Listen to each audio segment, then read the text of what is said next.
ಓಂ ನಮೋ ವಾಲ್ಮೀಕಿಯೇ. ನಮಸ್ಕಾರ ಬಂಧುಗಳೇ. ನಾನು ನಿವೃತ್ತ ಪ್ರಾಧ್ಯಾಪಕ ಡಾಕ್ಟರ್ ಅರ್ಜುನ್ ಪಂಗಣ್ಣವರ್.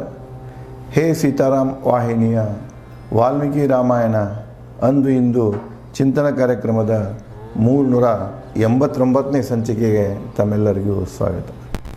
ಇಂದಿನ ಸಂಚಿಕೆಯಲ್ಲಿ ಹನುಮಾನನು ರಾಮ ಲಕ್ಷ್ಮಣರ ಬಳಿ ಬಂದು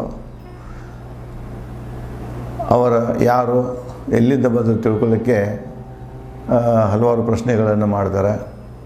ಅಲ್ಲಿ ಅವರ ಭಾಷಾ ಶುದ್ಧೀಕರಣ ಇರ್ತದೆ, ವಾಕ್ಚಾತುರ್ಯ ಇರ್ತದೆ. ಅದನ್ನೆಲ್ಲ ರಾಮ ಲಕ್ಷ್ಮಣ ಕೇಳ್ತಾರೆ. ಹನುಮಂತನ ಶಬ್ದಗಳು ಮುಗಿಯುತ್ತಲೇ ರಾಮ ಲಕ್ಷ್ಮಣ ಹೇಳ್ತಾನೆ, ನೋಡು ಹನುಮಂತನ ಆಡು ಭಾಷೆಯಲ್ಲಿ, ದೈಹಿಕ ಭಾಷೆಯಲ್ಲಿ ಎಷ್ಟು ಒಂದು ಮಧುರತೆ ಇದೆ, ನಡತೆ ಇದೆ, ಸನ್ನಡತೆಗಳು ಕಂಡು ಬರ್ತಾವೆ ಅಂತ ರಾಮ ಹನುಮಾನನ ಭಾಷೆ ಕುರಿತು, ಹನುಮಾನನ ಸಂವಾದ ಕುರಿತು, ಮಾತುಗಳ ಕುರಿತು ಲಕ್ಷ್ಮಣನಿಗೆ ಹೇಳ್ತಿರ್ತಾನೆ. ಅದನ್ನೇ ಮುಂದುವರಿಸಿ, ಅವನ ಮುಖ, ಕಣ್ಣು, ಹುಬ್ಬು, ಹಣೆ ಎಲ್ಲೂ ದೋಷ ಕಾಣಲಿಲ್ಲ ಹನುಮ ಮಾತನಾಡುವಾಗ. ಅವನ ದೈಹಿಕ ಭಾಷೆ, ಆಡು ಭಾಷೆ ಅಷ್ಟೇ ಅಲ್ಲ, ಅವನ ದೈಹಿಕ ಭಾಷೆ, ಸಂಜ್ಞೆಗಳೇನು ಮಾಡ್ತಿದ್ದ, ಆರ್ಟಿಕ್ಯುಲೇಷನ್ ಅಂತ ಕರಿತೀವಿ ನಾವು. ಅಕ್ಷರಗಳನ್ನು ಉಚ್ಚಾರ ಮಾಡೋ ಕಾಲಕ್ಕೆ ನಮ್ಮ ಬಾಯಿದಲ್ಲಿರುವಂಥ ಏನು ಅಂಗಾಂಗಗಳಿವೆ ಅವುಗಳನ್ನು ಯಾವ ರೀತಿ ಬಳಸಿ ಹೇಗೆ ಉಚ್ಚಾರ ಮಾಡ್ತಾರೆ ಅನ್ನುವಂಥದ್ದು ಆರ್ಟಿಕ್ಯುಲೇಷನ್ ಬರ್ತಿದೆ. ಎಲ್ಲ ಕುರಿತು ಹೇಳ್ತಾರೆ. ನೋಡಿ, ಅವನು ಆಡು ಭಾಷೆ ಜೊತೆಗೆ ದೈಹಿಕ ಭಾಷೆ ಕೂಡ ಎಷ್ಟು ಒಳ್ಳೆಯದಾಗಿದೆ ಅಂತ ಹೇಳ್ತಾ, ಸಂಕ್ಷಿಪ್ತ ನಿಸ್ಸಂದೇಹ ನೀರಗಳ ಸುಸ್ಪಷ್ಟ ವಿಚಾರದ ಹಿತ ಮಾತುಗಳು ಹನುಮನ ಹೃದಯಾಳದಿಂದ ಹೊರಸೂಸಿದವು. ನೋಡಿ, ಈ ಶ್ಲೋಕದ ವಾಲ್ಮೀಕಿಯವರು ಹೇಳ್ತಾರೆ, ಹನುಮನ ಮಾತುಗಳಲ್ಲಿ ಸಂಕ್ಷಿಪ್ತತೆ ಇತ್ತು. ಬಹಳ ಉದ್ದಾಂಗ ಹೇಳ್ಕೊಂತ ಹೋಗೋದ್ರಾಗಲಿ ಏನು ಹೇಳಬೇಕಾಗಿತ್ತ, ಟು ದ ಪಾಯಿಂಟ್, ತನಗೆ ಏನು ತಿಳಿಬೇಕಾಗಿದೆ ಅದಕ್ಕೆ ಸಂಬಂಧಪಟ್ಟಂಥ ಪ್ರಶ್ನೆಗಳನ್ನು ಮಾತ್ರ ಅವನು ಕೇಳಿದ. ಅವಲ್ಲಿ ಸಂಕ್ಷಿಪ್ತತೆ ಇತ್ತು, ನಿಸ್ಸಂದೇಹ ಇತ್ತು. ಅವನ ಮಾತುಗಳಲ್ಲಿ ಯಾವುದೇ ಸಂದೇಹಗಳು ಕಂಡು ಬರ್ತಿದ್ದಿಲ್ಲ. ಅಂದರೆ ಅಡ್ಡಗೋಡೆ ಮೇಲೆ ದೀಪ ಹಚ್ಚಿದಂಗೆ ಅಂತಾರೋ ಇತ್ತು, ಬೆಳಕು ಅಲ್ಲ ಇತ್ತು, ಕತ್ಲು ಅಲ್ಲ, ಅಂಥವು ಯಾವುವು ವಿಚಾರಗಳನ್ನಾಗಲಿ ಮಾತುಗಳನ್ನಾಗಲಿ ಹೇಳಲಿಲ್ಲ. ಏನೇ ಹೇಳ್ತಿದ್ದ ನೇರವಾಗಿ ಸ್ಪಷ್ಟವಾಗಿ ಕೇಳೋರಿಗೆ ತಿಳಿಯೋ ಹಾಗೆ ಹನುಮಾನ ಹೇಳ್ತಿದ್ದ ಅಂತ ಹೇಳ್ತಾನೆ. ನಿರ್ಗಳ ಹೇಳೋ ಮುಂದೆ ಎಲ್ಲಿ ತಡವರಿಸ್ತಿರಕ್ಕಿಲ್ಲ. ಅವನು ಓತ್ಪೋತವಾಗಿ ಬಂದು ಬಿಡ್ತಿದ್ದ, ಕಂಟಿನ್ಯೂಯಸ್ಲಿ ಸ್ಪಾಂಟೇನಿಯಸ್ಲಿ ಬರ್ತಿದ್ದು ಅವನು ವಿಚಾರ, ಮಾತುಗಳು, ಶಬ್ದಗಳು. ಮುಂದೆ ಸುಸ್ಪಷ್ಟ ಉಚ್ಚಾರದಲ್ಲಿ ಭಾಳ ಸ್ಪಷ್ಟತೆ ಇತ್ತು. ಉಚ್ಚಾರ ಸ್ಪಷ್ಟತೆ ಭಾಳ ಮುಖ್ಯ. ಅದು ಆ ವ್ಯಕ್ತಿ ಯಾವ ಒಂದು ಸಾಮಾಜಿಕ ಪರಿಸರದಿಂದ ಬಂದಿರ್ತಾನೆ ಅದು ಬಹಳ ಮಹತ್ವದ ಪಾತ್ರವನ್ನು ನಿರ್ವಹಿಸ್ತಿದೆ. ಡೈಲೆಕ್ಟ್ ಅಂತ ಕರಿತೀವಿ ನಾವು. ಸ್ಥಳೀಯ ಡೈಲೆಕ್ಟ್ಸ್ ಇರ್ತವೆ, ಸ್ಥಳೀಯ ಶಬ್ದಗಳು. ಸ್ಥಳೀಯ ಕನ್ನಡ ನೋಡಿ, ಉದಾಹರಣೆಗೆ ಏನು ನಮ್ಮ 31 ಜಿಲ್ಲೆಗಳದಾವಲ್ಲ, ಈ ಎಲ್ಲ 31 ಜಿಲ್ಲೆಗಳಲ್ಲಿ ಮಾತಾಡೋದು ಕನ್ನಡ ಇದೆ. ಆದರೆ ಕನ್ನಡ ಜಿಲ್ಲೆಯಿಂದ ಜಿಲ್ಲೆಗೆ ವ್ಯತ್ಯಾಸ ಇದೆ. ಅಷ್ಟೇ ಅಲ್ಲ, ಜಿಲ್ಲೆಯಲ್ಲಿ ಅಲ್ಲಿ ಇದ್ದಂಥ ತಾಲೂಕು, ಪ್ರದೇಶದಿಂದ ಪ್ರದೇಶಕ್ಕೆ ವ್ಯತ್ಯಾಸ ಇದೆ. ಉದಾಹರಣೆಗೆ ಬೆಳಗಾವಿ ಜಿಲ್ಲಾ ತೊಗೊಂಡ್ರೆ, ನಾವು ಈ ಧಾರವಾಡ ಕಡೆ ಹೊರಟಿವಿ ಅಂದ್ರೆ, ಧಾರವಾಡ ಬಾರ್ಡರ್ ಕಡೆ ಹೊಂಟಿವಿ ಅಂದರೆ ಆ ಕಡೆದು ಕನ್ನಡ ಬೇರೆ ಆಗ್ತಿದೆ.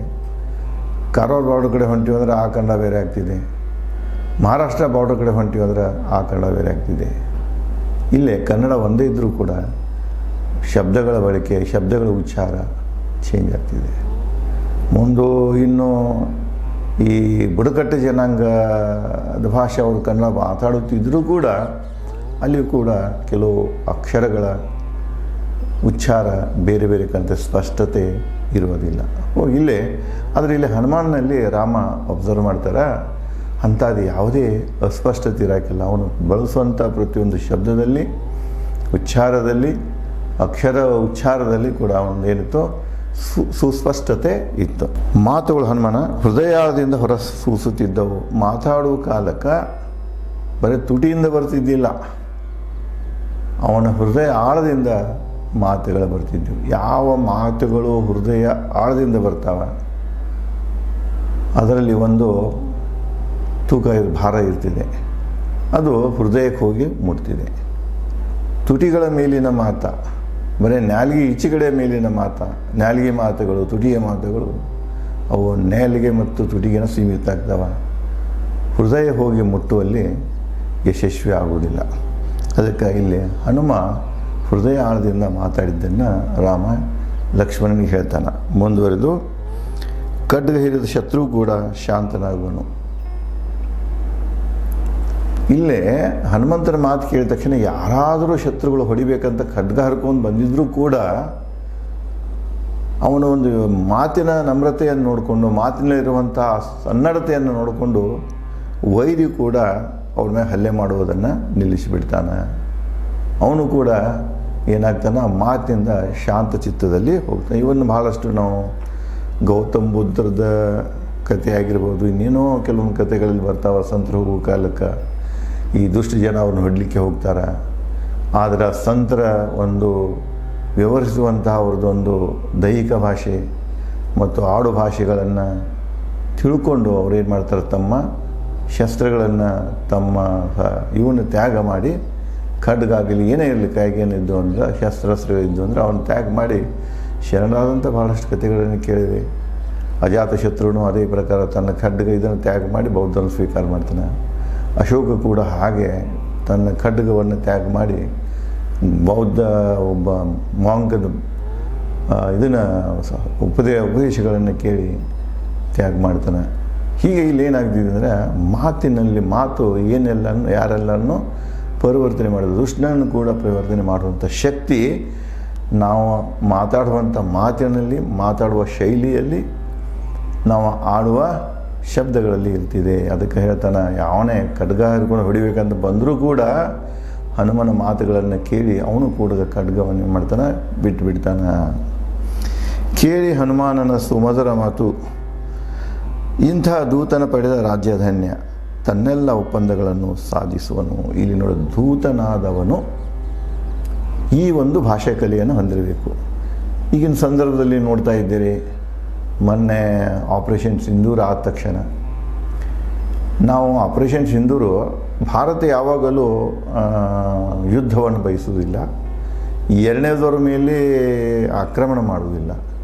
ತನ್ನ ಮೇಲೆ ಯಾರಾದರೂ ಆಕ್ರಮಣ ಮಾಡೋಕ್ಕೆ ಬಂದರೆ ತಾನು ಅದನ್ನೇನು ಮಾಡ್ತೇವೆ, ರಕ್ಷಿಸ್ಕೊಳ್ತಿದ್ದೆ ವಿನ ಇನ್ನೊಬ್ಬರ ಸಂಪತ್ತನ್ನು ದೂಚೋದಾಯಿತು, ಜನರಿಗೆ ಉಪಟಾಳ ನೀಡೋದಾಯಿತು, ಇಂಥದ್ದೇನೂ ಇಲ್ಲ ಭಾರತ. ಇಲ್ಲಿ ಅನಿವಾರ್ಯ ಐತೆ ಅದಕ್ಕೆ. ತನ್ನ ನಾಗರಿಕರನ್ನು ಕಳ್ಕೊಂಡಾಗ ಸಹಜ ಅದಕ್ಕೆ ಅವರಿಗೆ ಎಚ್ಚರ ಕೊಟ್ಟಿತ್ತದು. ನೋಡು, ಇಲ್ಲಿ ದುಷ್ಟ ಜನ ಬಂದ, ಇಲ್ಲೆಲ್ಲ ಕೊಲೆಗಡಕರು ಬಂದು ನಿಮ್ಮಲ್ಲಿ ಪಾಕಿಸ್ತಾನದಲ್ಲಿ ಅಡಗಿಕೊಂಡಾರ, ಮುಂದೆ ನೀವು ಅವ್ರನ್ನೆಲ್ಲ ಹ್ಯಾಂಡ್ ಓವರ್ ಮಾಡಬೇಕಾಗಿತ್ತು. ಅವ್ರು ಮಾಡ್ತಾನೆ ಇಲ್ಲ. ಅಲ್ಲೇ ಅವರಿಗೆ ಮತ್ತೇನೆಂದರೆ ಒಂದು ದೊಡ್ಡ ಭದ್ರತೆಯನ್ನು ಕೊಟ್ಕೊಂಡು ಕೂತಾರೆ ಅವರಿಗೆಲ್ಲ. ಅದು ಮಿಲಿಟ್ರಿ ಏರಿಯಾಗಳಲ್ಲಿ ಅವ್ರಿಗೆ ವಸತಿಗಳನ್ನು ಮಾಡಿಕೊಟ್ಟಿರ್ತಾರೆ. ಇದನ್ನೆಲ್ಲನೂ ಗುರುತಿಸಿಕೊಂಡು ಹೇಳಿದ್ರು ಅವರು, ನೋಡಿ ಎಲ್ಲ ಅಪರಾಧಗಳನ್ನು ಮಾಡ್ತಾಯಿದ್ದಾರೆ, ಕೊಲೆಗಳನ್ನು ಮಾಡ್ತಾಯಿದ್ದಾರೆ, ಸಾರ್ವಜನಿಕರಿಗೆ ಉಪಚಾರ ಕೊಡ್ತಾ ಇದ್ದಾರೆ, ಭಯೋತ್ಪಾದನೆ ಚಟುವಟಿಕೆಗಳನ್ನೇ ನಮ್ಮಲ್ಲಿ ಮಾಡ್ತಾಯಿದ್ದಾರೆ, ಅವ್ರನ್ನ ಹೊರಗೆ ಹಾಕ್ರಿ ಅಂತ ಹೇಳಿದ್ರೆ ಕೇಳಲಿಲ್ಲ. ಕಡಿಕೆ ಅವ್ರನ್ನ ಎಲ್ಲದಾರ ಅಲ್ಲಿ ಹೊಡಿತೀವಿ ಅಂತ ಹೇಳಿದರು. ಪ್ರಧಾನಮಂತ್ರಿಯವ್ರು ನೇರ ಹೇಳಿದ್ರು, ನಾವು ನಿಮ್ಮ ಮನ್ಯಾಗ ಹೊಕ್ಕ ಹೊಡಿತೀವೋ, ನೀವು ಮನ್ಯಾಗ ಇಟ್ಕೊಂಡ್ರು ಅಂತಂದರು. ಆ ಪ್ರಕಾರ ಮಾಡಿ ತೋರಿಸಿದ್ರು ಅವರು. ಆದರೆ ಸಾರ್ವಜನಿಕರಿಗೆ ಯಾರಿಗೂ ತೊಂದರೆ ಆಗಲಿಲ್ಲ. ಸಾರ್ವಜನಿಕರಿಗೆ ಯಾರಿಗೂ ತೊಂದರೆ ಆಗದಂಗೆ ಮಾಡಿದರು. ಆದರೆ ಮುಂದೆ ಯುದ್ಧ ಕಂಟಿನ್ಯೂ ಮಾಡಲಿಲ್ಲ. ನಮ್ಮದು ಉದ್ದೇಶ ಏನಿತ್ತಂದ್ರೆ ಆ ದುಷ್ಟನ ಸಂಹಾರ ಮಾಡೋದಿತ್ತು. ದುಷ್ಟನ ಸಂಹಾರ ಮಾಡಿದ್ದು. ಮುಂದೆ ಎಚ್ಚರಿಕೆನೂ ಕೊಟ್ಟಿವಿ, ನೀವೇನಾದರೂ ನಮಗೆ ಆಕ್ರಮಣ ಮಾಡಿದ್ರೆ ನಾವು ಪ್ರತಿ ಆಕ್ರಮಣ ಮಾಡ್ತೀವಿ, ನೀವು ಮಾಡಲಿಲ್ಲ ಅಂದರೆ ನಾವು ಮಾಡೋದಿಲ್ಲ. ಅವರು ತಮ್ಮ ಮಿತಿಯನ್ನು ತಿಳ್ಕೊಂಡ್ರು, ಕೈ ಚೆಲ್ಲಿರು ಅವ್ರು ಯುದ್ಧ ಮಾಡೋದನ್ನು. ಯಾಕಂದರೆ ಬಹಳಷ್ಟು ಹೇಳ್ತಿದ್ರು, ನಮ್ಮಲ್ಲಿ ನ್ಯೂಕ್ಲಿಯರ್ ವೆಪನ್ಸ್ ಅದಾವು, ಆ ನ್ಯೂಕ್ಲಿಯರ್ ವೆಪನ್ಸ್ ಉಪಯೋಗ ಮಾಡೋ ತನಕ ಅಂದ್ರೆ ಅವನು ಅಲ್ಲೇ ಹೊಡೆಯುವಂಥ ಕ್ಷಮತೆ ಭಾರತೀಯರಲ್ಲಿದೆ. ಅದನ್ನು ತೋರಿಸಿಕೊಟ್ರು ಅವರು, ಜಗತ್ತಿಗೆ ತೋರಿಸಿಕೊಟ್ಟಿರೋ ಟೆಕ್ನಾಲಜಿದಾಗ, ಅದು ಯುದ್ಧ ಟೆಕ್ನಾಲಜಿದ, ವಾರ್ ಟೆಕ್ನಾಲಜಿದಾಗ ಭಾರತ ಎಷ್ಟು ಮುಂದೆ ಹೋಗಿದೆ ಅಂತ ಹೇಳಿ ಪ್ರಪಂಚದ ಯಾವ ದೇಶಕ್ಕೂ ಊಹಿಸಲಿಕ್ಕೆ ಸಾಧ್ಯ ಇಲ್ಲ. ಅಷ್ಟು ದೇಶ ಮುಂದೆ ಹೋಗಿದೆ. ಅದಕ್ಕೆ ಇಲ್ಲಿ ಹೇಳೋ ತಾತ್ಪರ್ಯ ಇಷ್ಟೇ ಅಲ್ಲ, ಇಲ್ಲಿ ದೂತ ಈ ಯುದ್ಧದಾಗ ಏನು ಮಾಡಿದ ಅಂದರೆ ಜಗತ್ತಿಗೆ ಹೇಳಬೇಕಲ್ಲ. ಮತ್ತು ಅದಕ್ಕೆ ಅವ್ರು ಮಾನ್ಯ ಪ್ರಧಾನಮಂತ್ರಿಯವರು ಕೆಲವೊಂದು ಟೀಮ್ಗಳಂತೆ, ಗ್ರೂಪ್ಗಳನ್ನು ತಯಾರು ಮಾಡಿ ಒಂದೊಂದು ಕಡೆಗೆ ಕಳಿಸ್ಕೊಟ್ರು. ಅದ್ರಾಗ ಶಶಿ ತರೂರ್ ಬರ್ತಾರೆ, ಇನ್ನೂ ಹಲವಾರು ಮಂದಿ ಬರ್ತಾರೆ. ಅವರೆಲ್ಲ ಇಷ್ಟು ಚೆಂದಾಗಿ ಅಂದರೆ ವಾಕ್ಚಾತುರ್ಯ ಹೊಂದಿದವ್ರನ್ನ ಕಳಿಸ್ಕೊಟ್ರು ಅವ್ರನ್ನ. ಯಾಕಂದರೆ ಜನರಿಗೆ ಕನ್ವಿನ್ಸ್ ಆಗಬೇಕು, ಅವ್ರು ಮಾತಾಡೋದ್ರಿಂದ ಅವ್ರಿಗೆ ಕನ್ವಿನ್ಸ್ ಆಗಬೇಕು. ನಾವು ಪಾಕಿಸ್ತಾನ ಮ್ಯಾಗೇನು ವಾರ್ ಮಾಡಿಲ್ಲ, ಪಾಕಿಸ್ತಾನ ಜೊತೆಗೆ ನಮ್ಮದೇನು ದುಶ್ಮನಿ ಇಲ್ಲ. ಬಟ್ ಅವರು ನಮಗೆ ತೊಂದರೆ ಕೊಡುವಂಥ ಜನರನ್ನು, ಅಪರಾಧಿಗಳನ್ನು, ಭಯೋತ್ಪಾದಕರಿಗೆ ಅವರು ಅಲ್ಲಿ ಆಶ್ರಯ ಕೊಡ್ತಾ ಇದ್ದಾರೆ. ಅದಕ್ಕೆ ನಾವು ಅವರನ್ನು ಹೊಡೆದೇವೆ. ಮತ್ತು ಅವ್ರು ಇಲ್ಲಿ ತನಕ ಆಶ್ರಯ ಕೊಡ್ತಾರೆ, ಅಲ್ಲಿ ತನಕ ನಾವು ಇಂಥ ಕೆಲಸ ಆದಾಗೊಮ್ಮೆ ನಾವು ಹೊಡೆಯವ್ರನ್ನ ಅಂಥೇಳಿ ಜಗತ್ತಿಗೆ ಕನ್ವಿನ್ಸ್ ಮಾಡಿರೋರು. ಅಮೇರಿಕಾದಂಥ ದೇಶಗಳಲ್ಲಿ ಅವರು ಭೂಮಿದಾಗ ಹೋಗಿ ಅಲ್ಲಿ ಅವ್ರಿಗೆ ಕನ್ವಿನ್ಸ್ ಮಾಡಿರೋರು. ಯಾರಿಗೂ ಹೆದರುವ ಅವಶ್ಯಕತೆ ಇಲ್ಲ. ಅದಕ್ಕೆ ರಾಜದೂತ ಏನಿರ್ತಾನಲ್ಲ ಅವ ಅರ್ಧ ಗೆದ್ದು ಬಿಡ್ತಾನೆ. ನಮ್ಮ ಭಾರತೀಯ ಮತ್ತು ಈಗ ಏನದಾರಲ್ಲ ರಾಜದೂತಗಳೇನದಾರ ಅವರೆಲ್ಲ ಭಾಳ ಡಿಪ್ಲೊಮ್ಯಾಟ್ಸ್ ಏನದಾರಲ್ಲ, ಭಾರತೀಯ ಡಿಪ್ಲೊಮ್ಯಾಟ್ಸ್ ಅದು ನಂಬರ್ 1 ಅದಾರ. ಎಂಥ ಸಮಯದಲ್ಲೂ ಎಂಥ ಸ್ಥಿತಿಯಲ್ಲಿಯೂ. ಈಗ ನೋಡಿ, ಇಸ್ರೇಲ ಮತ್ತು ಇರಾನ್ 2 ಮೈತ್ರಿ ದೇಶಗಳು ನಾವು. ಬಟ್ ಇಂಥ ಸಂದರ್ಭದಲ್ಲಿ ಕೂಡ ದೇಶವನ್ನು ಹೇಗೆ ನಾವು ನಡೆಸ್ಕೊಂಡು ಹೋಗಬೇಕು ಅನ್ನುವಂಥ ಬುದ್ಧಿವಂತಿಕೆ ಈ ನಮ್ಮಲ್ಲಿ ಏನು ಜವಾಬ್ದಾರಿ ಹೊಂದಿದಂತಹ ರಾಜದೂತರದಾರ ಅವರಲ್ಲಿದೆ. ಅದಕ್ಕಿಲ್ಲೇ ರಾಮ ಹೇಳ್ತಾನೆ, ಯಾವುದೇ ಒಂದು ಸಂಧಿ ಮಾಡ್ಕೊಳ್ಬೇಕಾದ್ರೆ, ಒಪ್ಪಂದ ಮಾಡ್ಕೊಳ್ಬೇಕಾದ್ರೆ, ವಿಷಯ ತಿಳ್ಕೊಳ್ಬೇಕಾಗಿತ್ತಂದ್ರೆ ಯಾರು ಸಂವಾದಕರಾಗಿ ಹೋಗ್ತಾರೆ, ವಕ್ತಾರರಾಗಿ ಹೋಗ್ತಾರೆ. ವಕ್ತಾರಾಗಿ ಹೋದರೆ ಓದೋದಕ್ಕೊಂಡು ಹಂಗಿಲ್ಲ. ವಿಷಯನ ಮಂಡಿಸ್ಬೇಕು, ಸರಿ ಸತ್ಯದ್ದನ್ನು ಮಂಡಿಸ್ಬೇಕು, ಸುಳ್ಳು ಹೇಳಕ್ಕೆ ಹೋಗ್ಬಾರ್ದು. ಅದಕ್ಕೆ ಅಂಥ ಲಕ್ಷ್ಮಣ ಇವರು ಹನುಮನ್ನಲ್ಲಿ ಏನೋ ಒಂದು ಕಲೆ ಇದೆ, ಜಾಣ್ಮೆ ಇದೆ. ಇಂಥದನ್ನು ಯಾರು ಹೊಂದಿರ್ತಾರೆ, ಯಾವ ದೇಶ ಇಂಥ ರಾಜದೂತರನ್ನು ಹೊಂದಿರ್ತಾರೆ, ಅದು ಧನ್ಯ ಅಂಥೇಳಿ ಹನುಮಾನನ ಮಾತುಗಳ ಬಗ್ಗೆ, ಸಂವಾದಗಳ ಬಗ್ಗೆ ರಾಮ ಲಕ್ಷ್ಮಣನಿಗೆ ಹೇಳ್ತಾನೆ. ಇನ್ನು ಮುಂದೆ ಮತ್ತು ರಾಮ ಲಕ್ಷ್ಮಣನಿಗೆ ಏನು ಹೇಳ್ತಾನೆ ಅನ್ನೋದನ್ನು ನಾನು ತಮಗೆ ಮುಂದಿನ ಸಂಚಿಕೆಯಲ್ಲಿ ಹಂಚಿಕೊಳ್ಳುತ್ತೇನೆ. ಧನ್ಯವಾದಗಳು.